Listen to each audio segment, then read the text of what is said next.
Because when you see regret in a man's eyes, it's fucking painful because you can't do shit about it. When you're 90 and you're not mobile and you're tired and it's over, you can't do it. You can't do it. You can't build that company you wanted. You can't spend that time with your kid. It's regret. Yeah.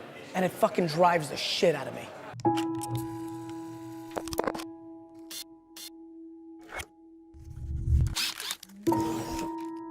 Look, I think failure has to be quantified. If you fail that you never can get up from it again, that's not a good failure. I think failure and adversity are the two things I think about. For me, as an entrepreneur and very entrepreneurial and always in my own stuff, all the failures along the way, even going back to like the baseball card show when I was 13 and I paid $400 for a table and nobody showed up to that baseball card show. That was a learning lesson. Those micro failures were super, super important.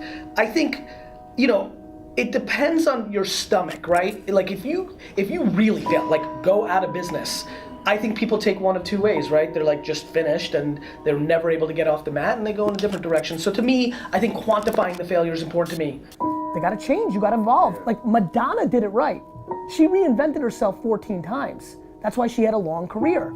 Like you've gotta reinvent yourself.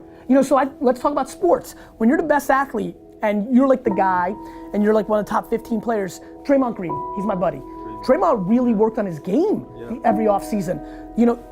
Ricky Rubio, the flashy point guard from Minnesota, if he developed his outside shot, he would have been a much bigger player. He had all the passing skills, the quickness, he's got everything. If instead of going to Ibiza and fucking chicks in the off season, he worked on his 18-foot jumper, he'd be in the game. If you have ambition, your actions have to match that.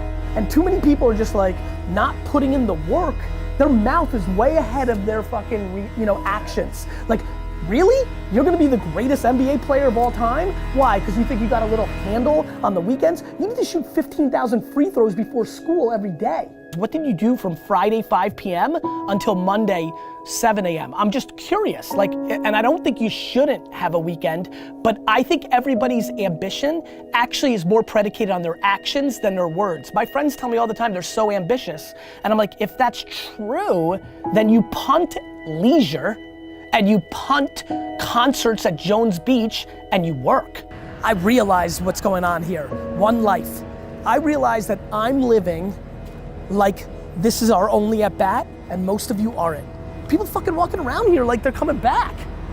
People fucking walking around here like they're coming back. You're not coming back. Well, listen, I don't want to impose my beliefs on others. Maybe you believe you're coming back.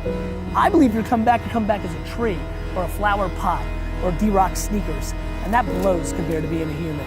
And so I'm acting that way. I'm acting that way.